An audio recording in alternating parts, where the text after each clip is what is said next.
From LinkedIn News, I'm Leah Smart, host of Everyday Better, an award-winning podcast dedicated to personal development. Join me every week for captivating stories and research to find more fulfillment in your work and personal life. Listen to Everyday Better on the LinkedIn Podcast Network, Apple Podcasts, or wherever you get your podcasts. From LinkedIn News, I'm Jessie Hempel, host of the Hello Monday podcast. Start your week with the Hello Monday podcast. We'll navigate career pivots. We'll learn where happiness fits in. Listen to Hello Monday with me, Jessie Hempel, on the LinkedIn Podcast Network or wherever you get your podcasts. Hello, my friend, and welcome to another exciting episode of Negotiate Anything. Thanks for joining us today. With over 10 million downloads and listeners from more than 180 different countries, it's dedicated listeners just like you who have made Negotiate Anything the #1 negotiation podcast in the world. I'm your host, Kwame Christian. I'm a business lawyer, mediator, author, and the proud CEO of the American Negotiation Institute. Now, before we get into today's insightful conversation, I have a golden opportunity for those of you who recognize the power of negotiation in your professional lives. Have you ever found yourself wishing that you could navigate those high-stakes conversations with more confidence?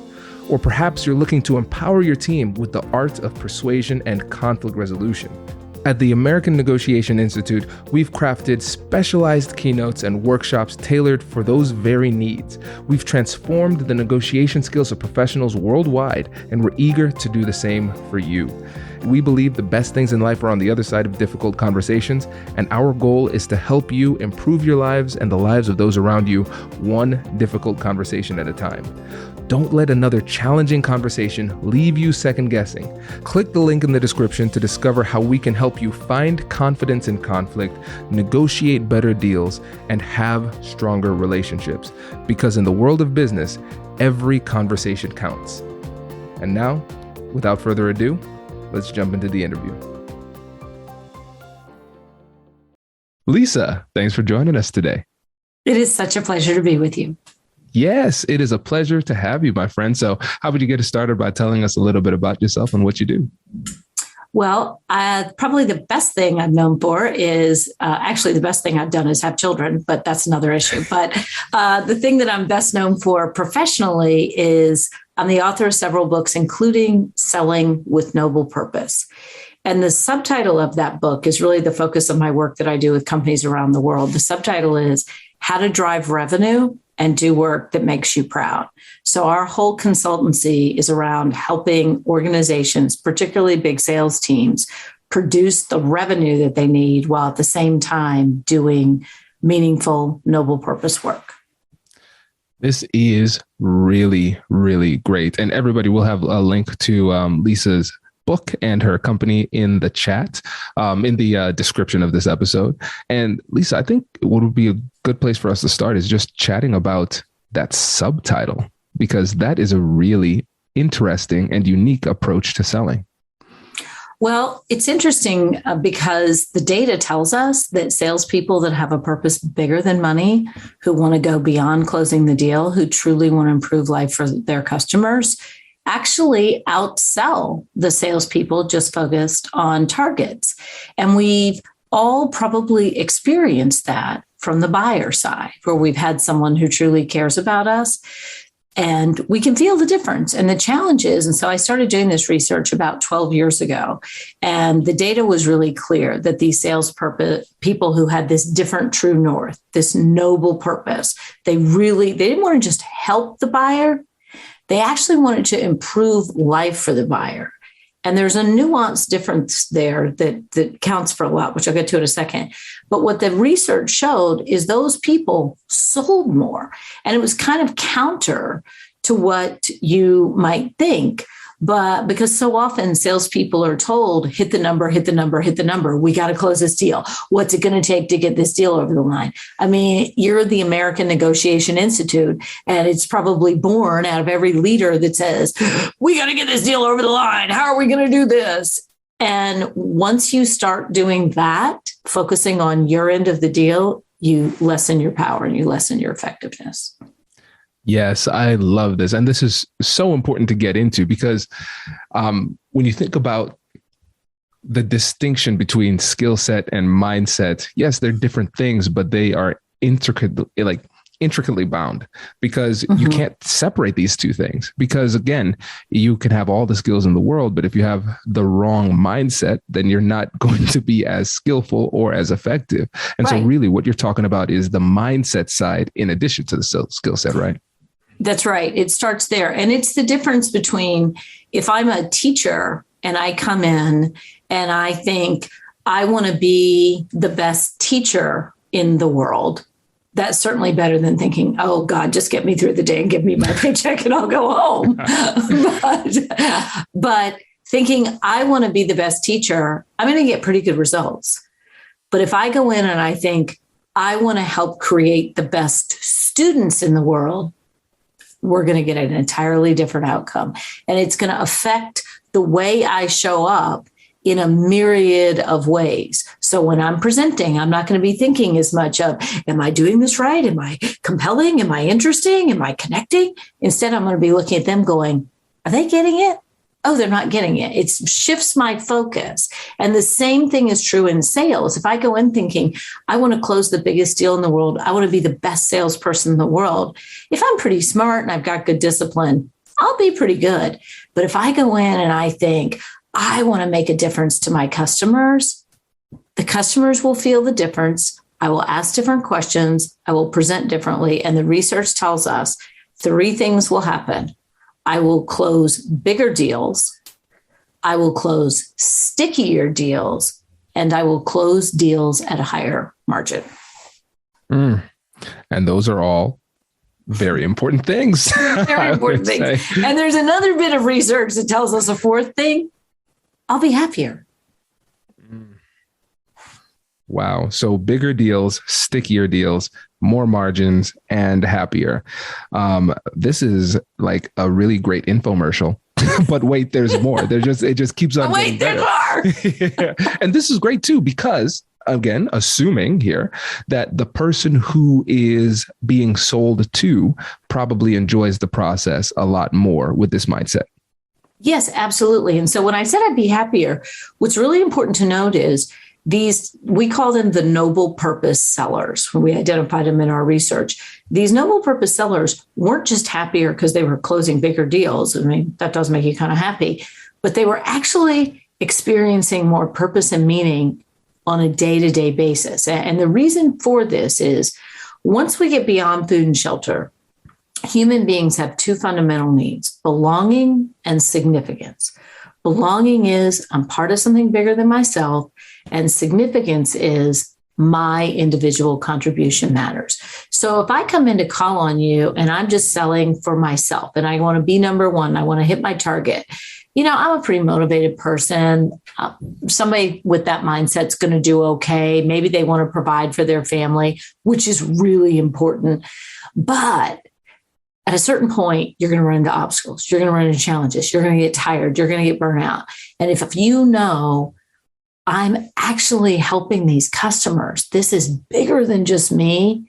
What our research, or some research from University of Michigan State University, and what it found was these sellers that have this noble purpose experience more tenacity and more resilience in the face of challenge because it's bigger than you. And we're at our best when we're in the service of something bigger than ourselves. Oh, this is really great. And speaking of something bigger than yourself, I had to remind myself as you were talking that I'm here to serve the audience, because when you referenced another Big Ten school, I was like, we will not talk about that research, Lisa. Okay, we're Buckeyes here. Okay, but let it go. That's right. I need to be a better podcast interviewer, and I'm going to focus on a higher noble purpose, which is helping my audience. And this is really, really great, because when you think about the psychology of happiness, positive psychology, this is relatively new, because usually psychology in the past was always focused on maladies. So the problems that we're experiencing, the negative emotions, how we experience less. And now the science is catching up to the positive side, where we're figuring out what it takes to really make us happy. And like you said, belonging and significance, that's really what it comes down to. once your basic needs are met. Now, Right. The thing is, when it comes to the business world, we're all stressed out. We're anxious. We have a lot on our plate. There's a lot of ambiguity and change happening, which makes it really difficult. And so a lot of times people are just focused on the basics, what it takes for me to survive day to day and get things done. Now, when you have busy professionals like that, and they're in a field that is more transactional or seems more transactional, how do you create a noble purpose within somebody who was maybe just coming for the money? Hello, my friends. I've got a really exciting announcement for you. On August 30th, 2023, we're hosting a Negotiate Anything Masterclass in an amazing $28 million residence in New York City. This is a once-in-a-lifetime type of experience. It took a long time for me to negotiate the deal to get this location, and I'm not sure if or when I'll be able to do it again. Seats are limited, so if you want to make this happen and you want to hang out with me in NYC, check out the link in the description to learn more. Brace the rudders! Raise the sails! Raise the sails! Captain, an unidentified ship is approaching. Over. Roger. Wait, is that an enterprise sales solution?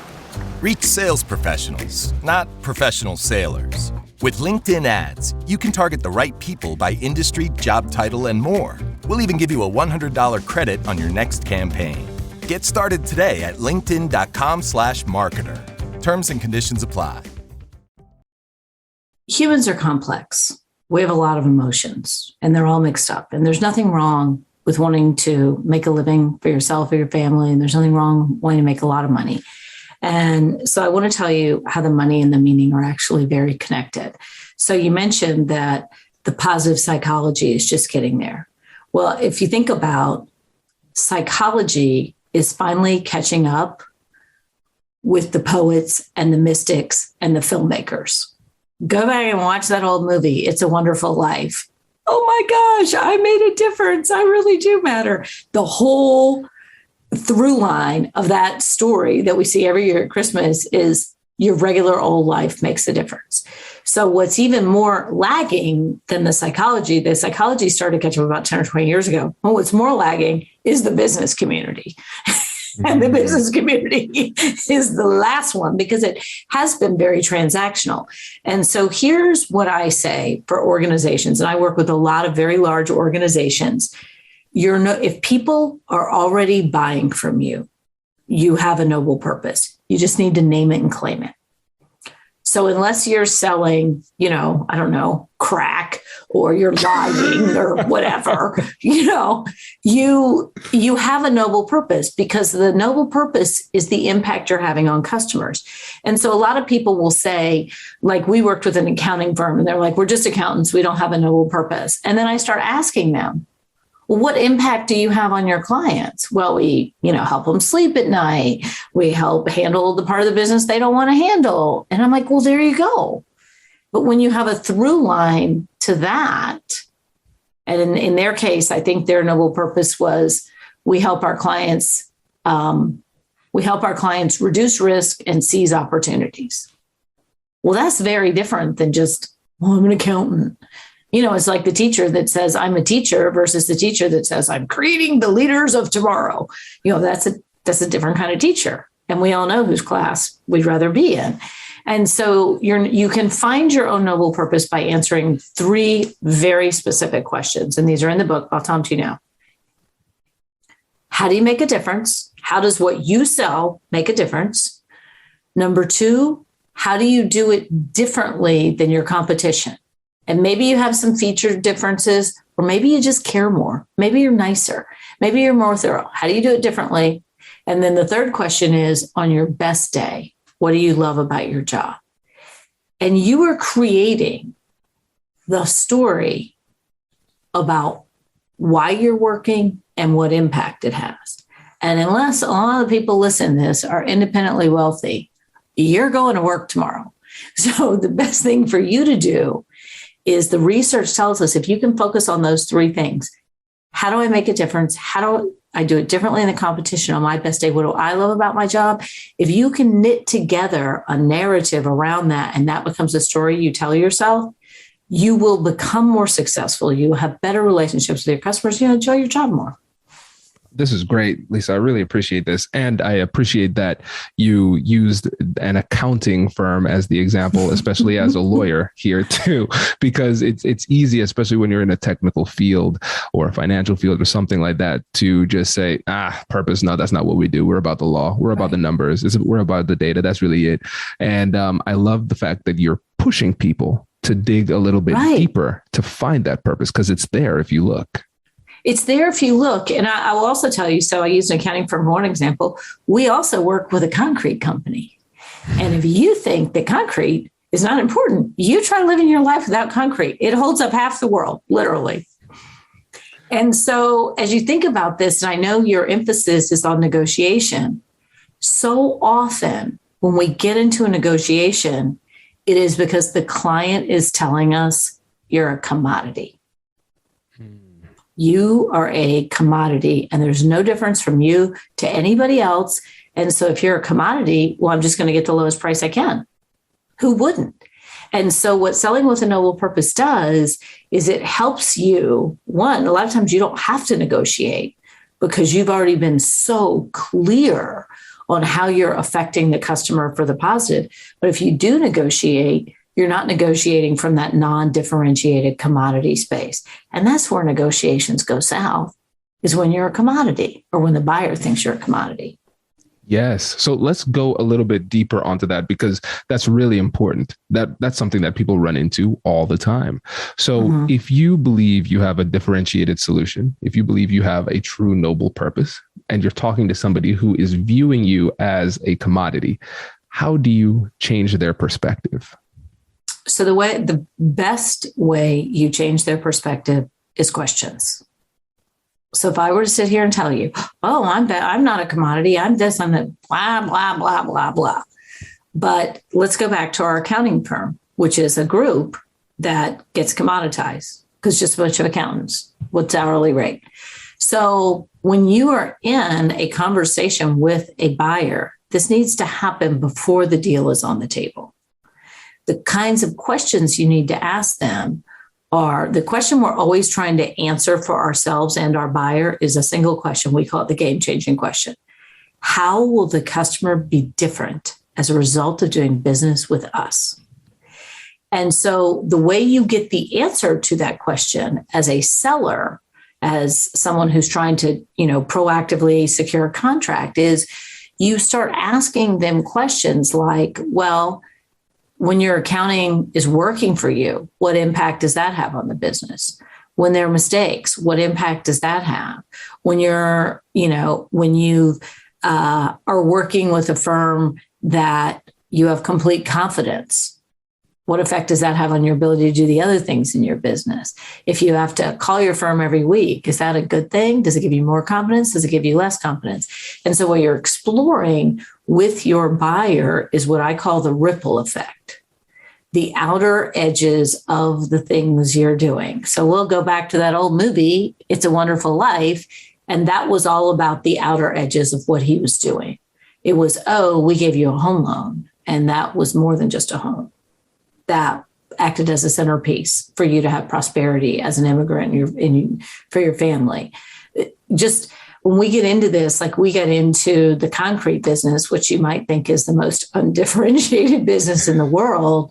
But when we start to look at what happens when the crew really knows what they're doing, what happens when the crew has a higher priority on safety than most people in the business, what happens when the team works faster than other people in the business, and those things all have an impact on the buyer. And that's what people pay more for. The challenge is people don't know, and they shouldn't have to know because they buy lots of stuff. Your thing is just one thing. Your job is to have that calm, non-pushy, assertive, but not aggressive. Assertive is on behalf of me wanting to help you. Aggressive is on behalf of me wanting to help myself. So we want to have that assertive conversation with the buyer where we're asking questions like, well, what impact does this have on everything else in your business? Well, what effect does it have when you do this well? What about when you don't do this well? And they might not have thought that through. And just by having that conversation with them, you're adding a lot of value. This is really helpful because, and tell me if I'm following here with this, Lisa, because when we're talking about how to decommoditize yourself in the market, yes, you're asking these questions in order to help the prospect understand the difference between you and other companies based on the impact of your based product. On the impact. That's right. Yeah. And it's not just the different, well, we have a full service team. They're only available during working hours. Now, if I know that that's one of our advantages, I ask, do you ever have problems outside of working hours? What kinds of problems do those problems cause you? And I got to be ready because their answer may be, we never have problems outside of working hours because we don't work outside working hours and no one ever calls in here and it's no problem. Okay, well, guess what? That is not a benefit that they're going to care about. So I'm not just promoting my benefits. And I'm also, there's a nuance here that I want to make sure people hear. I'm also not doing that old school manipulative sales thing. Wouldn't it be helpful to you if you had someone that could help you outside of working hours? That would be awesome, wouldn't it? Like that. Come on. People are too smart for that. I'm very sincerely, authentically saying, what kinds of problems do you encounter outside working hours and what impact do those have? Yeah. I'm truly asking from a place of curiosity. Now, my questions are often the area that I'm going in for my questions is often determined by the things I know I can do, but I'm still open to the answer. So one of the metrics that we move in organizations is employee engagement. And so I always ask, what's your sales turnover? What's your sales leadership turnover? What's your time to profitability for a rep? What do you want it to be? Why are people leaving? Why are managers leaving? What are they leaving for? What does that cost you? Because I know that's one of the areas I can affect. But if someone says, no one ever leaves, they're all wildly profitable, and we have no problem with turnover whatsoever, then I know, well, that's not going to be helpful. Right. Oh, this is good. This is very, very helpful. So now let's say, Lisa, we're in this conversation. We're asking great questions. Sometimes conversations go off track. Yeah. How is it that you reset yourself in the middle of a negotiation or difficult conversation and right the ship? So one of the things that you have to be aware of if you're negotiating large contracts, one of the things that organizations do is they often separate out the buying function from the contract signing and the procurement function, because the buyer knows, the user knows what they need. The procurement people count on the buyers to vet all the people, and then they know any one of these three people will be fine. My job is to get the lowest price. So one of the things that you want to do when things start to go sideways and they start to, if you are with someone who's really aggressive in procurement, and oh, by the way, say a bless their heart to them, because that seems like a terrible job.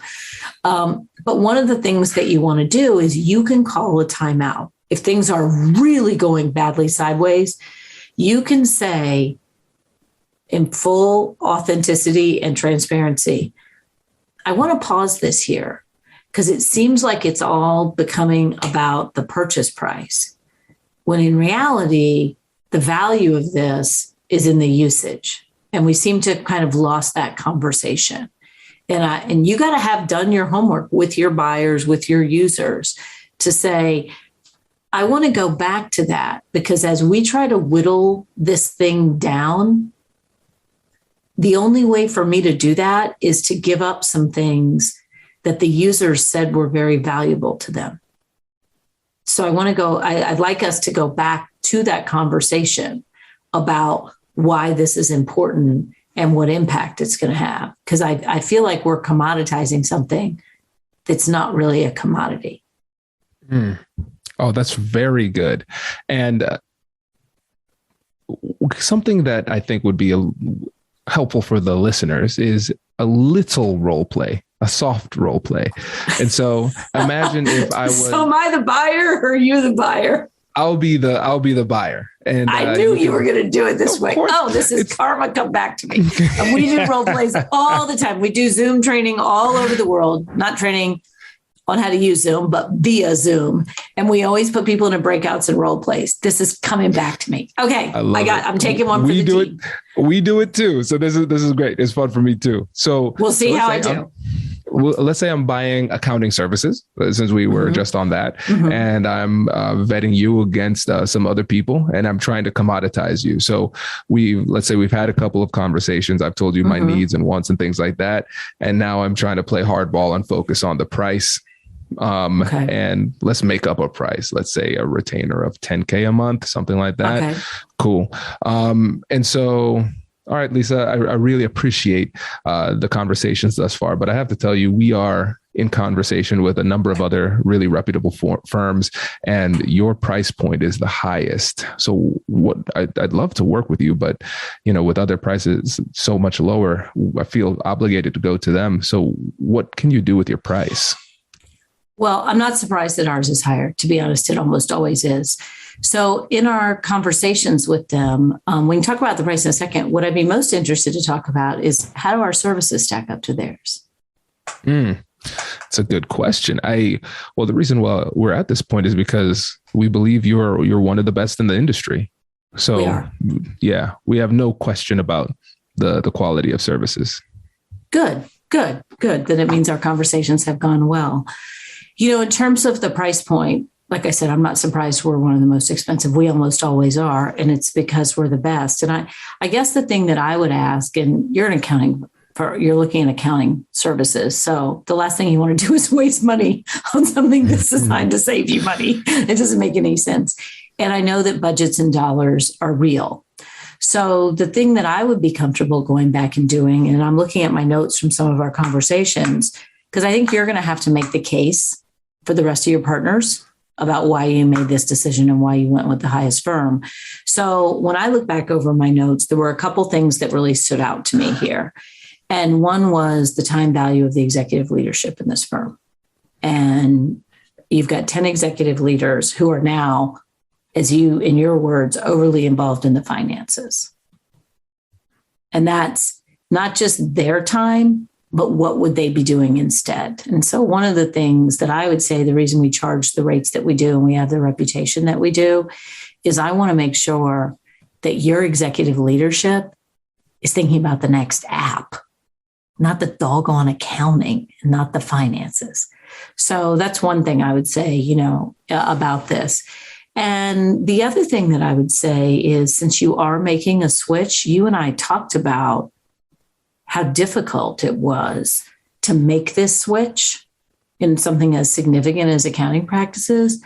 And one of the things I'll tell you about our firm, we typically have clients for life, because just the act of making a switch is costing you thousands and thousands of dollars. And you know that. To take the time to vet firms, to hire a new firm is costing you thousands and thousands of dollars. And so when you go with us, you can have a lot of confidence that you won't have to make a switch again. So those are just a couple of things that I would say. But I think what would be important for us is to have a conversation about what would make it worth it for you. Because I can tell you our fees are our fees, and they're there for a reason. Oh, this is so good. I was just sitting here scribbling all of these notes down, Lisa. This is really great. That was on the fly, so I hope I did okay. Yeah, you did well. It's almost like you wrote the book on this or something. Kind of strange. Yeah, right? Almost. But one of the things I want to draw people's attention to in that was that would not have worked if I had not drawn those things out earlier in the conversation. I cannot emphasize this enough. You know it. You teach this. The negotiation doesn't go south at the negotiation phase. The negotiation goes south when you did not uncover the true value in the discovery phase. There's so much depth here to go through. And so I like one of the things that was really powerful, that was subtle but significant, was how, I don't want to say casual, but more matter of fact you were with the response. You're really expensive. Yeah, I know that. We get that all the time. And here's why. Yeah, you're just owning it, right? And a lot of people shrink at that point of the conversation. Oh, well, and they start to feel like they get on the defensive. Yeah. You can see it in their body language. You can hear it in the tone. And for expert negotiators, it's like blood in the water. It's like, oh, I sense weakness. Now I can push, because they are not confident in their own pricing. That was really good.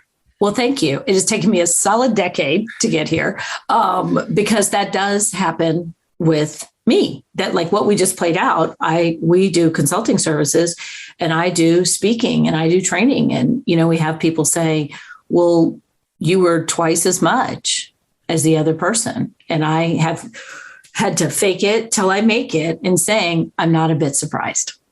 We typically are, with a smile on my face, because I also, and this is a fake it, maybe to use the phrase of Amy Cuddy, a fake it till you become it, because we do cost more, and I'm confident you get a 10x return.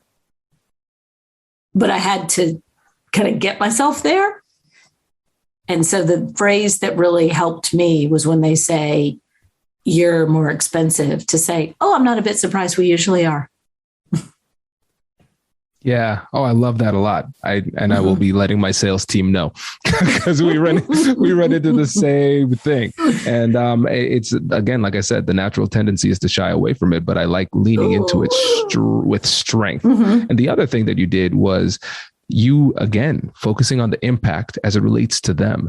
You used their own words. And so, yes, you said, yes, we have a great reputation. We know we can deliver this return. But then you were citing your sources, and your source was the person that you were talking to. Something that you said earlier was this. You mentioned that. In our previous conversation, you said X, right? And so you're demonstrating that you respect them by listening. And then you're also demonstrating, essentially, that there is an internal conflict that is happening within them, because there is a part of them that knows that you have what they need. And then there's another part of them that feels almost obligated to attack the price, negotiate it down. Right. Right. And if you notice, if I had just gone in and on my discovery, and I had the benefit of being able to make this up, but if I had just gone in on my discovery and said, how much are you paying for accounting services now? How much do you want to be paying? What kinds of services are you using? If all of my discovery questions had just been around my product offering, I would not have what I need to negotiate. But instead, what my questions are about are things like, and I know this from working with an accounting firm, how much time do senior leaders in your company spend on the financials? How good are they at it? What else would you rather them be doing? So I'm asking those types of questions, which are, the nuance here is they are not about me, but they are about you, but the areas I can impact. And that's the nuance, because people usually ask around their product area, which is how much are you paying? What are you using now? How's it working for you? Blah, blah, blah, blah, blah. But what I want to get to is the impact. Because you might not have even thought that through. I mean, how many people think, gosh, I got all my senior leaders spending 2 hours a week on financials. And oh, by the way, it sucks the life out of them. And they have to go, chit chat with their colleagues for an hour afterwards because they hate looking at those doggone reports. Well, that's 3 hours that some smart person on my team could have been out meeting with a customer. That's the opportunity cost of that. Yeah, this is great. And like you said, that's not something that people immediately think of. They don't think about it. And so you have to do the work, laying the foundation in the early stages of the conversation to learn, empathize, understand, and hold on to that so you can provide a better solution and respond later on in the negotiation as well. I just recently did a big renovation on my house, and it was a 6-figure renovation. So it was big. And I bought an older home, and I knew I was going to have to do it when I bought it. And I had 2 contractors in here quote me. And I told them both, just to be clear, the one who wins this is not necessarily the lowest price. I said, the money matters, but I am really picky. I want this thing to look great. And what I like to say is, I'm the pickiest woman alive, price accordingly. And I said, and I want someone who's going to be excited about this project, and I want this to be fun for me. I want this to be fun and exciting for me. And they both came in with 2 different quotes. And the guy that was higher said, I'm going to put my best people on this. And when you said you wanted this to be fun for you, that got me excited, because this is your dream kitchen. It should be amazing. And the other guy comes back and goes, well, I sharpened my pencil and all, and didn't address the fun aspect at all. And he said, sometimes these projects go over. And I realized, like, I'm in a home office, my mindset, my joy at dealing with this is going to directly affect my business, my money. If I'm like all dealing with this, and I went with the higher price guy, because I knew the time value for me, if every time I deal with this thing, I have to come back and have 3 glasses of wine to get over it. Well, what's that going to do for me? So true. So true. I love this, Lisa. This was really, really helpful. And before you go, can you let the listeners know again about your books, your company, and how they get in touch with you? So there's 2 things you can do. One, you can follow me on LinkedIn. Lisa McLeod, McLeod. Follow me on LinkedIn, because I do a LinkedIn Live every Friday at noon. I do LinkedIn Learning Monday Motivation. So follow me on LinkedIn. You'll get all that. The second thing you can do, if you are a salesperson, is Google Selling with Noble Purpose and buy the book, because I'll tell you, it is the 2nd edition of the book. And what we did in the 2nd edition was we included all these really practical examples that people can use, because so often you read these books and they're very theoretical, which is helpful. But I included lots of examples from banking reps, concrete reps, accounting reps, pharmaceutical reps, so that you can say, oh, that's how they did it, and sort of insert yourself into it. This is great. Lisa, really, really appreciate this. Thanks so much for joining us. Oh, it was just my pleasure. Thanks. Congratulations, you've just joined an elite club. By listening to a full episode, you're now officially on the Negotiate Anything team. So welcome aboard. What most team members do is they subscribe to the podcast, because that allows them to automatically get the latest episodes of the show. The best things in life lie on the other side of difficult conversations. Keep learning, keep practicing, and keep getting better. Your relationships will improve, your career will soar, and you'll have the confidence you need to get the most out of these crucial conversations. Again, thank you for joining the team. We're excited to have you, and I will see you in the next episode. I'll catch you later.